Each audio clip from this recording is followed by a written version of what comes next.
यं ब्रह्म वेदांत विदो वदन्ति परं प्रधानं पुरुषं तथान्ये विश्वोद्यते कारणम् ईश्वरं वा तस्मै नमो विघ्न विनाशनाय। हे गणपति देवता, आप विश्व के सृष्टि की संचालिका शक्तियों में एक हैं। आपके अंतर्गत पूरे कंससनेस का, पूरे चेतन जगत का निर्माण कलाविद ढंग से होती रहे, स्वचालित ढंग से चलती रहे, इसके लिए आपको अणु अणु में माता ने व्याप्त कराया है। 36 तत्वों में एक तत्व के रूप में आपको रखा है। आप प्रत्येक मनुष्य में विवेक तत्व के रूप में हैं। उसके ऊपर माता तत्व, आत्म तत्व यानी स्पिरिट, जिसको आत्मा कहते हैं, वही तत्व है। उसके सेवा में आप का पूरा प्रबंधन आपके हाथ में है। मनुष्य के तन, इंद्रियां, मन, बुद्धि, चित्त, चेतन, अहंकार, विवेक और आत्म तत्व में आपका विवेक का स्थान, आपका स्थान सर्वोच्च है। आप कृपा करें। आप इस जगत में विवेक की कुछ कमी समझ में आ रही है, उस कमी को दूर करें। अगर आपके समझ में वो कमी नहीं है तो मेरी प्रार्थना, कोई बात नहीं, हमको तो जीव हैं, सहज हमारे समझ में लगता है कि विवेक की कमी हो गई है।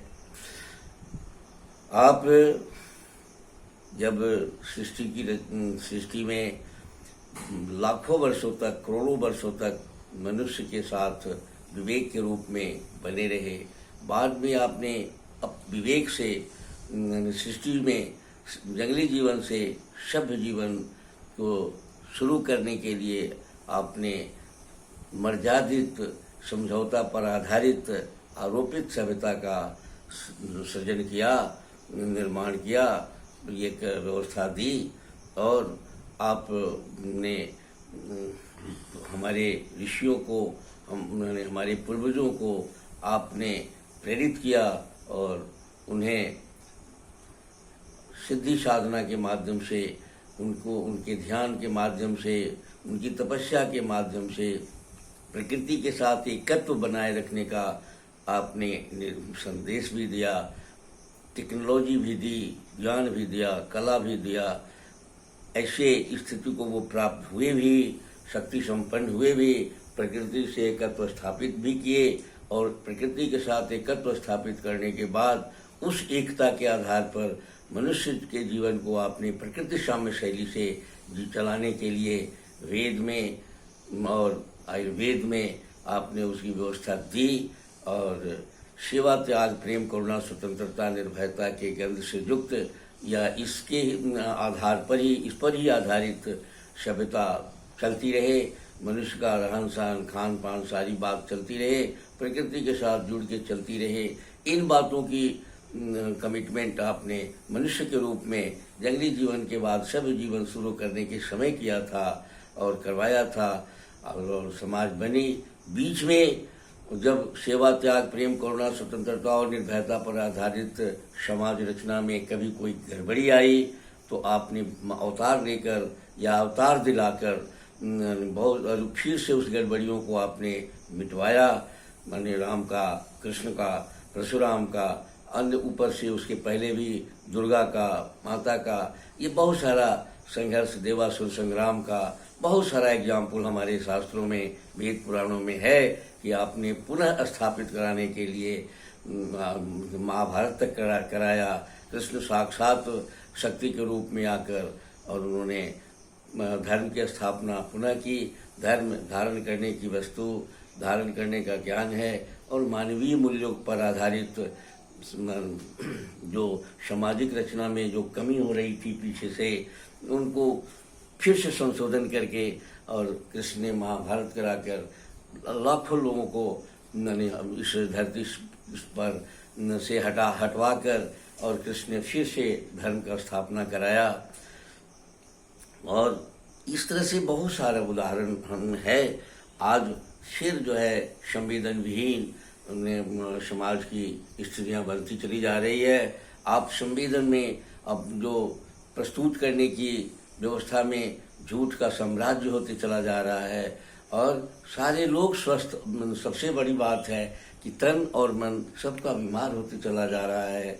और आप के देख रेख में हमारा तन है, हमारी सारी व्यवस्था है, लेकिन आपके आज्ञा का भी हमारी इंद्रियां, हम लोगों का मन बुद्धि तक नहीं जा रहा है। बुद्धि को धूर्तता की परिभाषा में ला दी गई है।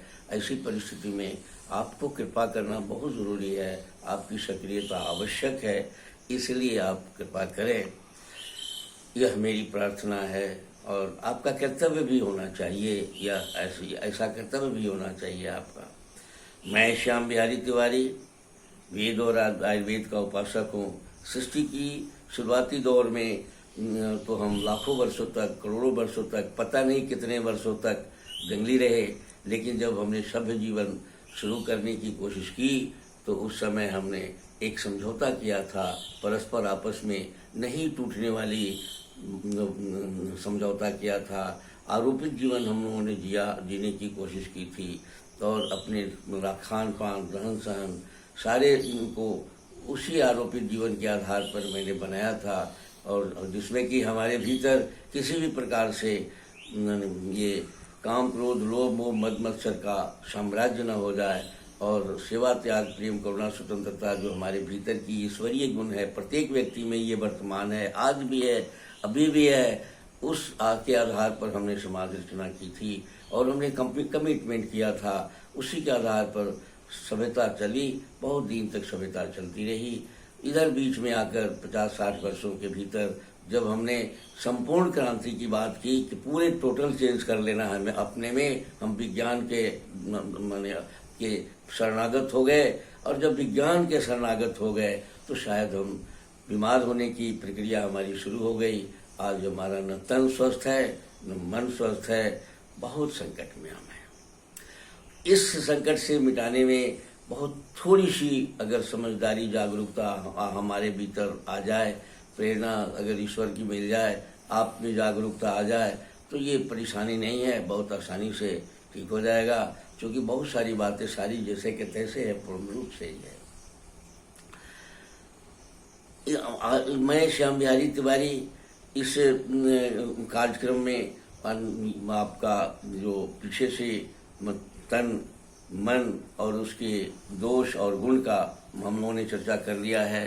रोगी हम कैसे होते हैं, इस क्रम में हमारे जिम्मे जो कार्य है उसमें हमने चर्चा किया। भोजन पर हमने थोड़ा सा चर्चा किया है पूरा, और अभी हम अपने जीवन के लाइफ स्टाइल में, जीवन जीने की शैली में आत्म तत्वों से हमारा अगर एकत्व का स्थिति बने, हम एकत्व स्थापित करके चलें तो हम काफ़ी स्वस्थ हो सकते हैं।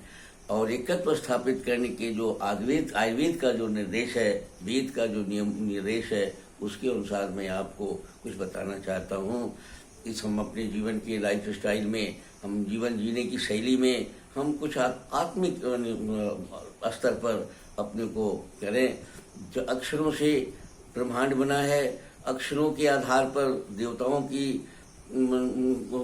देवता बने हैं, और उन देवताओं का जो जिन अक्षरों का नामकरण भी अक्षरों के आधार पर हुआ है, और जो लोग जिस धर्म में हैं उनके जो सर्वोच्च इष्ट देवता हैं या सर्वोच्च उपासना जिसकी वो करते हैं, उसके प्रति अगर लगाव बना के अगर चलने की कोशिश करेंगे तो स्वस्थता में बाधा नहीं आएगी। और जो ऑटोमेटिक स्वचालित ढंग से चल रही है हमारी व्यवस्था, चूँकि हम अगर खूब बढ़िया से देखेंगे तो सिर्फ भोजन का इंतजाम हम करते हैं, बाकी सारा हमारा जन्म से लेकर मृत्यु तक सारा क्रिया हमारा स्वचालित ढंग से ही चल रही है।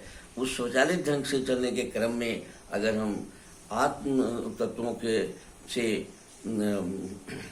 निर्मित देवता तत्व जितने हैं वो या ईश्वर तत्व के प्रति हमारी जो लगाव है, या सर्वोच्च अलग से कोई अगर हम देवता की परिकल्पना नहीं करते हैं, देवता का साधना नहीं करते हैं, लेकिन हम अपने भीतर की जो सेवा, त्याग, प्रेम, करुणा, स्वतंत्रता और निर्भयता जो प्रत्येक व्यक्ति में है, अगर उसी को जागरण करते हैं, उसी के प्रति हम अनुष्ठान करते हैं, उसी का ख्याल करते हैं, अपने में आत्मचिंतन के साथ जब हम जीने लगते हैं तो आध्यात्मिक जीवन हो जाता है और हम देवता के साथ जुड़ के चलने की क्रिया हमारी हो जाती है। और आयुर्वेद का कहना है कि जब आप आत्म तत्व में जीने लगते हैं, अपने भीतर की जो ईश्वरीय तत्व में हम जीने लगते हैं, तो काम, क्रोध, लोभ, मोह, मद, मत्सर ये भाग जाता है।